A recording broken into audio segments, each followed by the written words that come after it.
Opinion Tamil பார்வையாளர் அனைவருக்கும் வணக்கம். இன்றைய நேர்காணலில் நம்மோடு இருந்திருப்பவர் மூத்த பத்திரிகையாளர் திரு கோட்டீஸ்வரன் அவர்கள். சார் வணக்கம். நேயர்களுக்கு அன்பு வணக்கம். சார், ஏற்கனவே டெல்லியில சிபிஐ விசாரணைக்கு ஆஜராகி இருந்தார் விஜய் அவர்கள். இப்போ மீண்டும் இரண்டாவது முறையாக ஆஜராகி இருக்கிறார். சென்ற முறை ஆஜராகக்கூடிய அன்றைக்கு தான் போயிருந்தார். இன்னைக்கு ஒரு நாள் முன்பே அவர் போயிருப்பதை பார்க்க முடியுது. சென்ற முறை கருப்பு சட்டையில் போட்டு சிபிஐ எதிர்க்க போகிறார் அப்படின்னு சொல்லிலாம் அவங்க கட்சி தொண்டர்கள் பரப்புனாங்க. இந்த முறை அது வெள்ளை சட்டையாக மாறி இருக்கிறது. அவர் இவ்வளவு நாள் கேப் கேட்டதுக்கு காரணமே என்னன்னா, பொங்கல் ஃபங்க்ஷன்ஸ் இருக்கு, விழாக்கள் இருக்கு அப்படின்றதுதான். ஆனா விஜய் எந்த ஒரு பொங்கல் ஃபங்க்ஷன்லயுமே ஈடுபடல. கட்சி தலைவர்கள் அத்தனை பேருமே பொங்கல் ஃபங்க்ஷன்ல ஈடுபட்டாங்க. ஆனா விஜய் வீட்டுக்குள்ள மட்டும்தான் இருந்தாரு. சோ ஏற்கனவே 7 மணி நேரம் விசாரணை என்பது நடந்து முடிந்து தற்போது இரண்டாவது முறையாக வந்திருக்கிறாரு. எப்படி பார்க்கிறீங்க? ஏன் இரண்டாவது முறையாக அவர் கூப்பிட வேண்டும் அப்படின்ற ஒரு காரணம் இருக்குல்ல? ரொம்ப ஒரு நீண்ட கேள்வி கேட்டிருக்கீங்க. ரொம்ப முக்கியமான விஷயம் இதுல என்னன்னு பார்த்தோம்னா, விஜய் அவர்களோட அரசியல் அணுகுமுறை இங்க ரொம்ப முக்கியங்க. அதாவது விஜய் அவர்கள் பேச மாட்டாரு. ஆனா கருப்பு சட்டை போட்டு கருப்பு கார்ல போய் அவர் கோவத்தை வெளிப்படுத்துறாரு. பாஜக கட்சிக்கினுடைய அவருடைய கருத்தை எதிர்க்கிறாரு அப்படின்ற மாதிரி அவர் சம்பந்தப்பட்டவங்க எல்லாம் பேசிக்கிறது. அதுக்கப்புறம் இதெல்லாம் வச்சு பயன்படுத்த முடியாது விஜய் அண்ணாவை. ஜனநாயகனை பார்த்து பிஜேபி அஞ்சுகிறது, பயப்படுறது அப்படின்ற மாதிரி பேசு பொருள்லாம் இருந்தது. நான் அன்னைக்கே சொன்ன கருப்பு சட்டைன்றது நிறைய நேரத்துல நடிகர்கள் பயன்படுத்துற ஒரு உடைதான். அதுல ஒன்றும் ஒரு பெரிய ஒரு ஒரு விஷயம் இருக்கிற மாதிரி எனக்கு தெரியல. சபரிமலைக்குமே கருப்பு கலர் வேஷ்டி தான் கட்டிட்டு போறாங்க. அதனால சாமி எதிர்க்கிறதா ஒரு பொருள் கிடையாதுன்ற மாதிரி தான் நம்ம பதிவு பண்ணிருந்தோம். விஜய் அவர்களை பொறுத்தவரைலாம் அவர் பொங்கல் கொண்டாடுறதுக்கு வந்தாரு அப்படின்னு சொன்னதுல இப்போ உண்மைத்தன்மை இல்லை என்பது புரிஞ்சுக்கலாம். ஒருவேளை மேபி அவர் வீட்லயே கூட கொண்டாடி இருக்கலாம். 4 செவத்துக்குள்ளேயே கூட பானையை வச்சு பொங்க வச்சிருக்கலாம். அது மற்றபடி காட்சி ஊடகத்திலயோ இல்ல அச்சு ஊடகத்திலயோ செய்திகள் வரல. பொதுவா தமிழர்கள் இல்ல தமிழினத்துல அரசியல் தலைவர்கள் என்ன பண்ணுவாங்கன்னா, பொங்கல்னா இந்த கடந்த காலத்துல கலைஞர் அவர்கள்லாம் பாத்தீங்கன்னா, ஒரு சில்லறை நிறைய மாத்தி வச்சிருப்பாரு. 10 ரூபா நோட்டு, 50 ரூபா நோட்டு அந்த மாதிரி. கட்சிக்காரங்க நிறைய பேர் வருவாங்க. 100 கணக்குல வருவாங்க. வரவங்க எல்லாம் பார்த்துட்டு இந்த பொங்கல் காசுன்னு கொடுப்பாரு. நான் சொல்றது எப்படின்னா, ஒரு 2 முறை 3 முறை முதலமைச்சரா இருந்தவர். நான் ஃபர்ஸ்ட்ல தெரியாது. நான் பார்த்தவர்னு சொல்றேன். அப்ப அண்ணா அறிவாலயத்துல சுத்தி அவ்வளவு பேர் இருப்பாங்க. அந்த 10 ரூபாய் நோட்டை வாங்கிட்டு போயிட்டு அதை தலைவர் பொங்கலுக்கு கொடுத்தாருன்னு சொல்லிட்டு வீட்டுல ஃப்ரேம் போட்டு வச்ச தொண்டர்கள் எல்லாம் பார்த்திருக்கோம். அதாவது இது எதுக்கு நான் இதை ரெண்டுத்தையும் இங்க வித்தியாசப்படுத்தி பார்க்கிறேன் இந்த பொங்கல் விழா அப்படின்றதுன்னா, கலைஞர் அவர்கள் 10 ரூபாய் கொடுத்தாரு, பணம் கொடுத்தாரு, பொங்கையான காசு கொடுத்தாரு. அதுக்கப்புறம் இன்னைக்கு முதலமைச்சர் அவரு பொங்கல் வச்சு சமத்துவ பொங்கல் சொல்லிட்டு ஒரு ஒரு பொங்கலை கொண்டாடிட்டு பொங்கல் வாழ்த்துக்கள் சொல்றாரு, தொண்டர்களை பாக்குறாரு. எடப்பாடி பழனிசாமி இன்னும் ஒரு படி மேல போய் மாட்டு வண்டியிலே உட்காந்து நான் ஒரு விவசாயி, நானே மாட்டு வண்டி ஓட்டிட்டு போறேன்னு சொல்லிட்டு கரும்பு எல்லாத்தையும் சைட்ல கட்டிட்டு அங்க பத்திரிகையாளர் சந்திக்கிறது, கட்சிக்காரர்கள்லாம் பாக்குறாங்க. மிச்சம் எல்லா அரசியல் தலைவர்கள் ஆளுமே, நாம் தமிழர் கட்சி அண்ணன் சீமான் எல்லாருமே பொங்கலுக்கு மக்களை சந்திச்சாங்க. இவரு மக்களை சந்திக்க வேணாம், குறைந்தபட்ச அவருடைய கட்சிக்காரர்களை சந்தித்திருந்தா கூட சரி, ஓகே, இவர் உண்மையிலே சிபிஐ விசாரணையில இருந்து பொங்கலுக்கு விழாவுக்காக தான் அவசர வேலை காரணமாக தான் இவர் விடுப்பு எடுத்தாரு அப்படின்னு புரிஞ்சுக்கலாம். இப்ப நான் என்ன புரிஞ்சுக்கிறேன்னா, இவரு அந்த திக்குமுக்காடுற அந்த கேள்விக்கு பதில் சொல்ல முடியாம திருப்பி மெட்ராஸ் மறுபடியும் ஃப்ரெஷ்ஷா யோசிச்சுன்னு போயிட்டு வழக்கறிஞர்கள் கிட்ட ஐடியா கேட்டுக்கின்னு இது எப்படி போகும், எங்க போகும்னு சொல்லிட்டு டைம் எடுத்துன்னு போயிருக்காரு. சம்டைம்ஸ் டைம் நமக்கு சாதகமா அமையறது இல்லைங்க. இன்னைக்கு காலையில வந்த செய்தி என்னன்னா, என்ஐஏ உள்ள வரப்போகுது, நேஷனல் இன்வெஸ்டிகேஷன் ஏஜென்சி உள்ள வரப்போகுதுன்னு சொல்லிட்டு தினகரன் செய்தித்தாள்ல ஒரு செய்தி வந்திருக்கு. இப்போ இந்த செய்தி ஏதோ ஒரு ஒரு பத்திரிகையில இருந்து வருது, ஊர் பேர் தெரியாத ஒரு பத்திரிகைன்னு சொல்லிட்டு கடந்து போக முடியாது. தினகரன்றது ஒரு ஒரு தமிழ்நாட்டில இருந்து வரக்கூடிய ஒரு முன்னணி நிறுவனத்தினுடைய ஒரு செய்தித்தாள். அதுல என்ன சொல்லியிருக்காங்கன்னா, ஜானோ ஆரோக்கியசாமி இந்த கட்சி நடத்துறதுக்கும் இந்த கட்சிக்காக மாநாடு போடுறதுக்கு கூட்டத்துக்கெல்லாம் பெரும் தொகையை 100 கணக்கான கோடிகளை சிறுபான்மையினர், அதாவது கிறிஸ்டின் மிஷினரிஸ் கிட்ட இருந்து அயல்நாட்டுல இருந்து வெளிநாட்டுல இருந்து நிறைய வாங்கியிருக்காங்க அப்படின்ற ஒரு தரவுகளை சொல்றாங்க. இது உண்மையா பொய்யா இல்ல இது சும்மா கலப்பி விடுறாங்களா அப்படின்றதெல்லாம் அந்த செய்தி வெளியிட்டவங்களுக்கும் விசாரிக்கிற அதிகாரிகளுக்கு தான் உண்மை. பட் ஒருவேளை இந்த செய்தி உண்மையா இருக்குன்னா, Vijay is in very very big danger. அதாவது பாரதிய ஜனதா கட்சியை பொறுத்தவரைக்கும் ஊழல் பண்ணா கூட சரி, அவங்க ஊழல்ல கொஞ்சம் மறந்துட்டு உங்களை அந்த கட்சியில சேர்த்துட்டு உங்களுக்கும் புனித பட்டம் ஒண்ணு கொடுத்து உங்களை புனித ஆக்கி விட்டுருவாங்க. உஜாலா பேய்க்கு மாறுற மாதிரி மாத்தி விட்டுருவாங்க. ஆனா இந்த மாதிரி விஷயங்கள், ஏன்னா பணம் வந்து அவங்களுக்கு ஒண்டிதான் வரணும்னு நினைக்கக்கூடிய ஒரு கட்சி.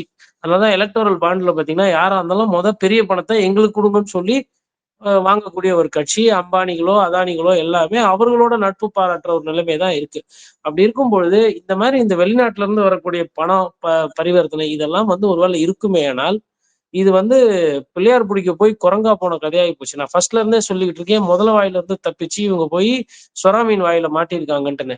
இப்போ ஆல்ரெடி வந்து சிபிஐ விசாரணை கூட என்ஐஏ நேஷனல் இன்வெஸ்டிகேஷன் ஏஜென்சி உள்ள வருதுன்னா, அவங்களுக்கு சிபிஐ விட அதிகாரங்கள் உச்சவரம்பு ஜாஸ்தி. இந்த பண பரிவர்த்தனை இந்த மாரி பிரச்சனை எல்லாம் அது வந்து ஃபாரின் எக்ஸ்சேஞ்ச் கேஸ் எல்லாம் வந்ததுன்னா, டிடிவி தினகரன் அவர்கள் உங்களுக்கு ஞாபகம் இருக்கும். ஒரு ஃபெரா கேஸ்ல அவரோட அழுத்தமானது இன்னைக்கு தேதி வரலும் அது வந்து அவருக்கு வந்து ஒரு ஒரு கழுத்த சுத்தின ஒரு பாம்பா இருக்கு. அதுல வந்து சிபிஐ வந்து அதாவது விசாரிக்க வந்தது வந்து கரூர் சம்பவத்த. கரூர்ல எத்தனை பேர் இறந்தாங்க, என்ன ஏதுன்னு. இப்ப அடிப்படையில ஒரு கேள்வி வரும். கரூர் கூட்டத்துக்கு ஆன செலவுகளை யார் பார்த்தது? யார் வந்து செலவு பண்ணது? அது எந்த நிதியில இருந்து பண்ணீங்க? அந்த நிதிக்கு முகாந்தரம் என்ன? அந்த நிதிய குடுத்தது யாரு? அப்படின்னு இந்த கேள்வி வரும். இப்போ நான் தான் செலவு பண்ணேன் என் காசு அப்படின்னு சொன்னா, அவர் வந்து நெகிழ்ச்சி அமைப்பாளர் ஆயிடுறாரு. அப்போ ஒரு நெக்லிஜென்ஸ் இருக்கு. அதாவது ஒரு நிகழ்ச்சிய வந்து சரிவர நீங்க செய்யல. நீங்க வந்து ஒரு ஒரு விபத்து, கோர விபத்து ஆவறதுக்கு ஒருவேளை நீங்க காரணமா இருந்தீங்கன்னா, சட்டத்தின் பிடியிலிருந்து நீங்க சிக்க முடியாது. தண்டனை என்பது கிட்டத்தட்ட உறுதியாகிடும். இல்ல அதுல நிரபராதின்னு கூட வரலாம். தீர்ப்பு எப்படி வேணா வரட்டும். ஆனா, இது வந்து யார் நிகழ்ச்சிக்கு செலவு பண்ணாங்களோ அவங்க தான் அமைப்பாளர். அப்ப இந்த பணத்த வந்து ஒத்துக்கிறதுல ஒரு பிரச்சனை இருக்கு. விஜய் ஆமா இது என்னுடைய சொந்த பணம் அப்படின்னு சொன்னா, விஜய் தான் அதுக்கு வந்து பொறுப்பேற்றுக்கணும். இல்ல இது வந்து ஜான் ஆரோக்கியசாமி வந்து வசூல் பண்ண பணம். இது வந்து எங்களுக்கு வந்து கட்சி நடத்துறதுக்காக குடுத்தாங்கன்னா, கட்சி நடத்துறதுக்கு யார் குடுத்தாங்க? அவங்க நல்லவங்களா? கெட்டவங்களா? அவங்க வியாபாரம் என்ன? அவங்களோட நோக்கம் என்ன? அப்படின்னு போச்சுன்னா, அது கம்ப்ளீட்டா அது இன்னொரு விசாரணை தளம், இன்னொரு விசாரணை. இப்ப இன்னொன்னு, இப்ப எஃப்ஐஆர் போட்டுட்டாங்க. இப்போ மத்திய அரசுக்கும், மாநில அரசுக்கும் என்ன வித்தியாசம்னா, மாநில அரசு வழக்கு பதிவு பண்ணனா, உங்களுக்கு குற்றம் நடந்த இடம் மாநிலத்துக்குள்ள வந்தா போதும். மத்திய அரச பொறுத்தவரையிலும் எப்படி வழக்கு பதிவு பண்ணுவாங்கன்னா, ஒரே ஒரு எஃப்ஐஆர் ஒரு துறை போட்டிருந்தா கூட, அந்த ஒரு எஃப்ஐஆர வச்சு மத்த துறையெல்லாம் தானா உள்ள வர மாரி அவங்களுக்கு ஒரு சட்ட நுணுக்கங்கள் இருக்கு, சட்ட வசதிகள் இருக்கு. உதாரணத்துக்கு அமலாக்கத்துறை. ஒரு எஃப்ஐஆர் இருந்தா போதும் அமலாக்கத்துறையும் உள்ள வரலாம்.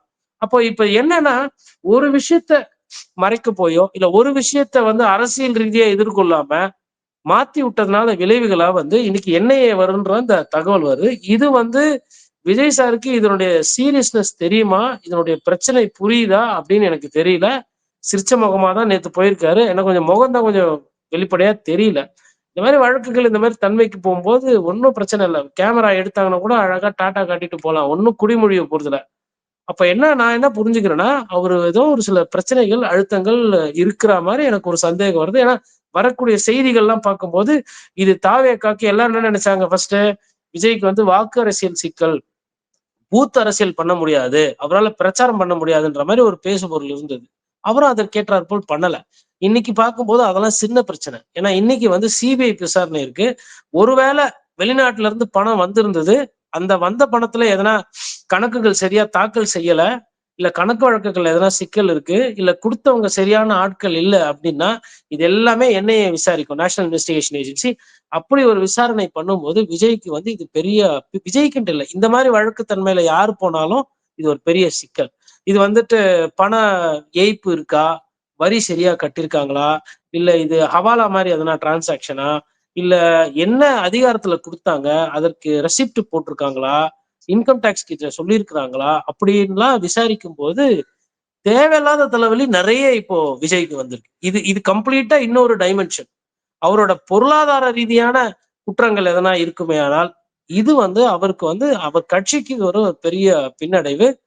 தொடர்ந்து ஜானவராயசாமி அவர்களாலும், ஐயா திரு ஆதவர்ஜுனா அவர்களாலும் தொடர்ந்து விஜய் அவர்களுக்கு இறங்கு முகம் என்பதுதான் நான் பார்க்கிறேன். ஏன்னா, இது மாரி ஒரு ஒரு சிந்தனை இருக்குமேயானால், இல்ல அவங்க பணம் பெற்றிருந்தாருன்னா, இத என்ன பண்ணிருக்கணும்னா, கட்சி ஆரம்பிச்ச பொழுது வருஷம் வருஷம் ஒரு பத்திரிகை செய்தியிலேயே வெளிப்படையா சொல்லிட்டு இருக்கணும்.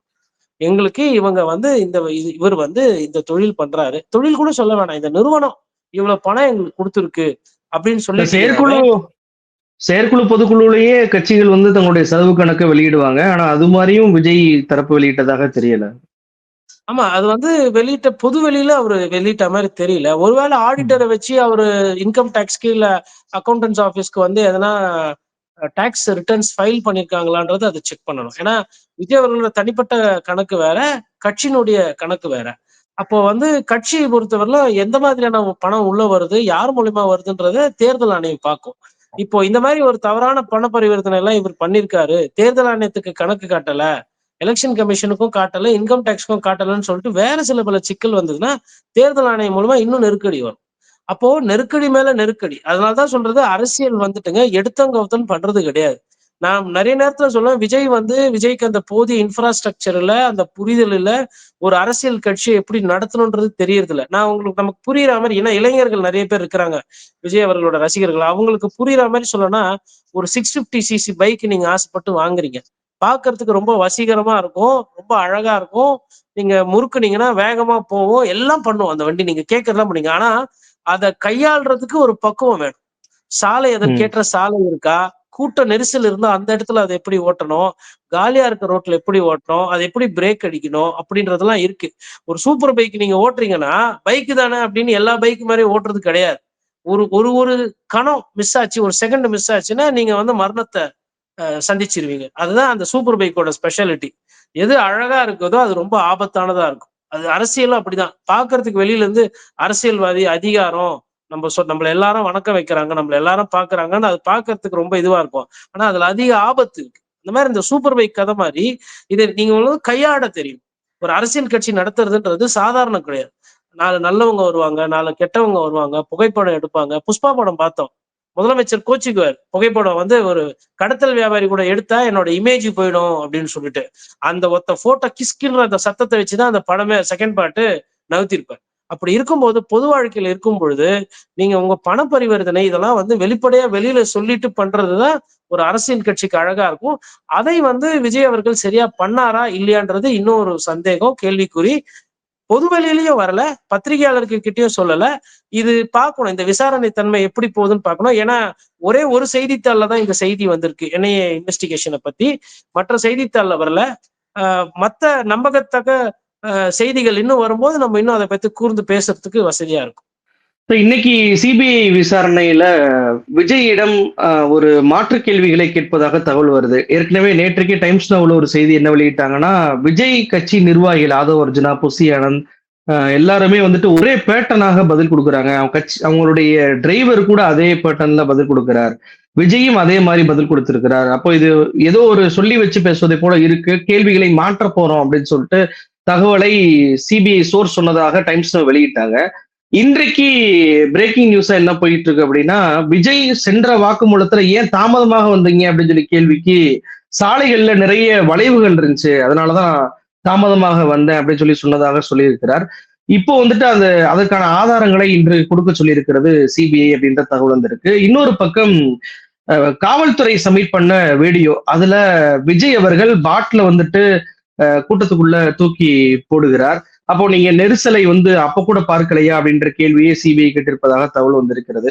ஏன்னா இதுக்கு முன்னாடி அவர் என்ன சொல்லியிருந்தாருன்னா, இருட்டா இருந்ததுனால எனக்கு கூட்டத்துல நெரிசல் என்ன நடந்தது என்று தெரியவில்லை என்று சொன்னதாக தகவல் வந்துச்சு. இப்ப காவல்துறை வீடியோவை வைத்து சிபிஐ கேள்வி கேட்டிருக்கிறாங்க. நெருக்கடிக்குள்ளாகிறாரா விஜய் அப்படின்னு சொல்லி பார்க்கலாமா? கண்டிப்பா நெருக்கடி தாங்க. இன்னைக்கு தேதியில வந்து விஜய் வந்துட்டு இங்க தமிழகத்துல தானே இருக்கணும். தமிழகத்துல இன்னும் வந்து ஒரு ஒரு எத்தனை வாரம்னு தெரியல. சில பல வாரங்கள்ல தான் தேர்தல் அறிவிப்புக்கும் நமக்கும் இப்ப தள்ளி இருக்கு. அது வந்து ஒரு ஒரு இப்ப நம்ம வந்து ஜனவரி கிட்டத்தட்ட முடிஞ்சிச்சுன்னு வச்சுக்கோங்க. ஏன்னா வந்து அடுத்த ஒரு 4-5 நாள் பாத்தீங்கன்னா சட்டமன்ற கூட்டத்தொடர். கவர்னரோட வாசிப்பு இருக்கு, கவர்னர் அட்ரஸ் இருக்கு. அது முடிஞ்ச உடனே ஒரு 3 நாள் 4 நாள் சட்டமன்றத்துக்கு கூட்டத்தொடர் நடக்கும். அப்புறம் ரிப்ளை இருக்கும். மேபி முதலமைச்சர் எதனா அறிவிப்புகள் வெளியிடலாம். அப்புறம் குடியரசு தின நிகழ்ச்சிகள் வந்துடும், ரிப்பப்ளிக் டே வந்துடும். அப்போ இது மாதிரி எல்லாம் இருக்கும்போது ஜனவரி என்பது உங்களுக்கு கிட்டத்தட்ட முடிஞ்சிச்சு. சனி ஞாயிறோட பார்த்தா ஜனவரி முடிஞ்சிச்சு. இப்ப கையில இருக்கிறது 28 நாளே கொண்ட ஒரு மாதம், பிப்ரவரி மாதம். அந்த பிப்ரவரி மாதம் தான் அவங்க கிட்ட முழுசா இருக்கு. மார்ச்ல வந்துட்டு பொதுவா என்ன நடக்கும்னா, அந்த சீட் எல்லாம் பிரிச்சிருப்பாங்க. சீட்ல வேட்பாளர் யாரு அப்படின்ற அந்த இதுக்கு போயிருப்பாங்க. அந்த சூட்டோடவே வந்து தேர்தல் ஆணைய அறிவிப்பு வரும்போது தேர்தலோட மோடுக்கு போயிடுவாங்க. அப்போ வந்து உங்களுக்கு வந்து ஒரு ஒரு உணவு வந்து சூடா சாப்பிட நேரம் கிடைக்காது ஒரு அரசியல்வாதிக்கு. காலையில சாப்பிட்டா மதியம் சாப்பிட மாட்டாங்க, மதியம் சாப்பிட்டா நைட்டு இருக்காது. நைட்டு வந்து பாத்தீங்கன்னா 12 மணிக்கு சாப்பிடுவாங்க. வெறும் வாழைப்பழத்தை ஒண்டி சாப்பிட்டுட்டு முட்டை கருவை சாப்பிட்டுட்டு பிரச்சாரம் பண்ண பணக்கார ஊழல்வாதி அரசியல்வாதிகள் எல்லாம் நான் பார்த்திருக்கேன் பிரச்சாரத்தின் பொழுது. அப்போ என்ன சொல்ல வரேன்னா, நேரம் என்பது மிக மிக குறைவா இருக்கிறது. Time is golden now. அப்ப இந்த மாரி ஒரு நேரத்துல வந்து நீங்க டெல்லியில போய் உட்கார்ந்திருக்கீங்க. இப்ப இன்னைக்கு என்னதான் விட்னஸ் சம்மனா இருந்தாலும், என்னையே இதெல்லாம் விசாரிக்கிறாங்க, இல்ல பணப்பரிவர்த்தனை வராங்க அப்படின்னா ஒரு சிக்கல் இருக்கு. அப்புறம் ஜனநாயகம் படத்த பொறுத்தவரையிலும் இன்னும் படம் ரிலீஸ் ஆகல. இப்ப இந்த படம் வந்து வேற சில பிரச்சனைகள்னால சிக்கிது. இல்ல ஜனநாயகனுக்கு புரொடியூசருக்கு எதனா தொடர்பு இருக்கு. அப்ப ஏதாவது கொளுத்தி விஜய் வந்து பாஜக பழி வாங்குதுன்னே வச்சுக்கோங்க.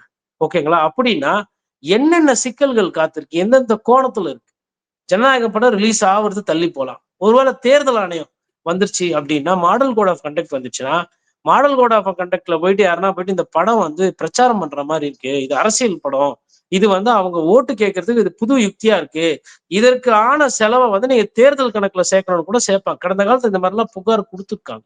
அதனால தேர்தல் ஆணையத்துக்கும் ஒரு ஒரு ஒரு இருக்கும். நாளைக்கு தேர்தல் ஆணையத்தினுடைய வழக்கறிஞர் வந்து கோர்ட்டுக்கு முன்னாடி, இல்லங்க இந்த படத்துக்கு இப்ப குடுக்காதீங்க. ஒண்ணும் அவசரம் கிடையாது. படம் தானே. தேர்தல் முடிஞ்ச உடனே நீங்க வெளியிட்டுக்கங்க. இது வந்து அரசியல்வாதிகளை ரொம்ப கேவலமா கொச்சப்படுத்துற மாரி, அதாவது மேபி உண்மைதான் வச்சுக்கோங்களேன். அது மாரி இருக்கு அப்படின்னு யாருன்னா அத அப்ஜெக்ட் பண்ணாங்கன்னா கூட, அது சிக்கல். அப்போ ஒரு ஒரு ம். அரசியல் ஆளுமை, எவ்வளவு ஒரு அரசியல் தலைவர் என்பவர், எங்கெங்க இருந்தெல்லாம் நமக்கு வந்து அம்பு வரும், யார் யாரெல்லாம் நமக்கு உள்ளடி வேலை பார்ப்பாங்க, எங்கெங்கெல்லாம் குழி தோண்டுவாங்க, எங்கெல்லாம் முதுகுல குத்துவாங்கன்றதுக்கெல்லாம் தயாராகணும். நீங்க எதுவுமே பயிற்சி எடுக்காம, எதுவுமே தயாராகாம, சுத்தி இருக்கிறவங்களுக்கு அரசியல் அனுபவம் இல்லாத ஆட்களை பக்கத்தில் வைத்துக்கொண்டு, பேச தெரியல, எழுத தெரியல, ஒரு பத்திரிகையாளர் சந்திக்கிறது கிடையாது, தொண்டர்களை அரவணைக்கிறது இல்ல, தொண்டரோட ஒரு ஒரு ஒரு உறவு கிடையாது, கட்சிக்காரர்களை கலந்துரையாடல் இல்லை, எதுவுமே இல்லாம வெறும் உங்கள் விஜய் உங்கள் விஜய்ன்னு சொல்லிட்டு நீங்க எவ்வளவு நாள் இந்த அரசியல் பண்ண போறீங்க? அப்போ விஜய்க்கு இருக்கக்கூடிய நெருக்கடி என்பது மத்திய அரசால் இருக்கக்கூடிய நெருக்கடி, மற்ற கட்சிகளால் இருக்கக்கூடிய நெருக்கடி. உதாரணத்துக்கு திமுக எதுக்குங்க விஜயை மன்னிக்கணும்? இல்ல விஜய்க்கு எதுக்கு ம். திமுக வந்து பாவம் பார்க்கணும்? தீய சக்தி திமுகன்னு சொல்லி பேசுறாரு. அப்ப அவங்க வந்து தேர்தல் நேரத்துல அவங்க எதுவும் விஜய் பத்தி பேச மாட்டாங்களா? இல்ல விஜய்க்கு இடையூறுகள் குடுக்க மாட்டாங்களா? உதாரணத்துக்கு மாடல் கோட் ஆஃப் கண்டக்ட் வர வரைக்கும் ஒரு இடத்துல வந்து இவர் கூட்டம் போடுறாரு. அப்ப அந்த இடத்துல இருக்கிற எம்எல்ஏ ஆல்ரெடி இப்படிதான் ஒண்ணு பண்ணி கரூர்ல வந்து கரூர் எம்எல்ஏக்கு தேவையில்லாத தலைவலி. அப்படி கூட போய் அவர் கலெக்டர் கிட்ட பார்த்து அப்ஜெக்ஷன் பண்ணலாம். ஏன்னா, போதிய அளவுக்கு இவங்க பாதுகாப்ப மீறி இருக்கிறாங்க. இவங்க சொன்ன மாரி செய்யல. ஒரு அரசியல் தான். இதுல வந்து நியாயம், தர்மம்லாம் நான் பேசல. மோசமான அரசியலாவே வைத்துக்கங்க. திமுக பண்ணலாமா? பண்ணும். அதிமுக என்னெல்லாம் பேசுனீங்க? எடப்பாடி பழனிசாமி எந்த அளவுக்கு நீங்க வந்து கண்டுக்கவே இல்ல. உங்களுக்கு வந்து கொஞ்சம் நன்றி விசுவாசம் இருந்திருந்தா, சட்டமன்றத்துல உங்களுக்காக அவரு பேசி, முதலமைச்சர்கிட்ட அவரு வந்துட்டு, "என்னங்க உங்க கட்சி பிரச்சனை எதனா இருந்தா பேசுங்க. நீங்க எதுக்கு வெளி கட்சிக்கெல்லாம் வந்து இந்த மாரி வக்காலத்து வாங்குறேன்னு" சொல்லிட்டு சிறுமைப்படுத்தப்பட்டார். அதே மாரி ஆசைய காட்டி மோசம் செஞ்சீங்க. என்ன பண்ணீங்க? தொண்டர்கள் போனாங்க. தொண்டர்கள் கொடிய காட்டுனாங்க. மேபி தொண்டர்களோட மனநிலை தான் தலைவரோட மனநிலை இருக்குமேனால், நீங்க பொன்மன செம்மல் எம்ஜிஆர் உங்க பாஷையில சொல்லணும்னா. அதுவும் உங்களுக்கு புரியலையே. தொண்டர்கள் கொடி எடுத்துட்டு போறாங்க. நீங்க அத விட நான் பெரிய ஆளு. அதாவது நான் வந்து எடப்பாடி பழனிசாமிய விட பெரிய ஆளு. மக்களால் தேர்ந்தெடுக்கப்பட்ட முதலமைச்சர் ஸ்டாலின் அவர்களை விட நான் பெரிய ஆளு. கடைசியில இப்ப எந்த பெரிய ஆள் கிட்ட போய் மாட்டிருக்கீங்கன்னா, பிரதமர் மோடி கிட்ட போய் மாட்டிருக்கீங்க. வக்கணையா மாட்டிருக்கீங்க. இது 2வது. 3வது பிரச்சனை என்னன்னு பார்த்தீங்கன்னா, அவருக்கு அதிமுக எதுக்கு இப்ப மன்னிச்சு விடணும்? 4 வேஸ்ட் ஆச்சுல்ல அதிமுக உங்களுக்காக வேண்டி காத்திருந்து. அப்புறம் பிஜேபி எதுக்கு காத்திருக்கணும்? நீங்க பாசிச பாஜகன்னு சொல்றீங்க. அப்போ 3 கட்சிகள் இருக்கு, பெரிய கட்சிகள். அப்புறம் காங்கிரஸ் கட்சி. பொழுதுக்கும் உங்களுக்கு சப்போர்ட் பண்ணி ஜனநாயகனுக்கு ஆதரவான கருத்தை போட்டு பேசிக் கொண்டிருக்கு. அதுல எதனா ஒரு கூட்டணி முடிவு இல்ல உங்களோட ராகுல் கருத்து. வந்து ராகுல் வந்து ட்வீட் போட்டதுக்கு கூட ஒரு நன்றி கூட விஜய் வந்து தெரிவிக்கல. ஒரு மறு ட்வீட் பண்ணல, இல்ல அறிக்கை கூட விடல. ஆனா பொங்கல் வாழ்த்து சொல்லியிருக்கிறார். ராகுல மதிக்கலன்னு பாக்குறதா அது? இல்லங்க அவருக்கு அரசியல் கலாச்சாரமே தெரியலங்க. ராகுல மதிக்கலன்றது வந்து ஒரு ஸ்ட்ரெய்ட்டான உண்மையான ஒரு ஒரு கேள்வி. அதுக்கு பதில் என்னன்னா, அவருக்கு அரசியல் கலாச்சாரமே தெரியல. இவரு போய் ராகுல் காந்திய மதிக்கிறது, இவரு போய் எடப்பாடி பழனிசாமிக்கு நன்றி சொல்றது, இல்ல இவரு போய் மருத்துவர் ஐயா ராமதாஸ உடம்பு சரியில்லப்ப ஆஸ்பத்திரியில இருந்து பார்க்கிறது, இல்ல ஐயா நல்லக்கண்ண போய் வீட்ல வந்து நலம் விசாரிக்கிறது அப்படின்றதெல்லாம் அது வந்து ஒரு குணாதிசயங்க. எம்ஜிஆர் அவர்கள தான் இவர எம்ஜிஆரா நெனச்சுக்கிறாரு.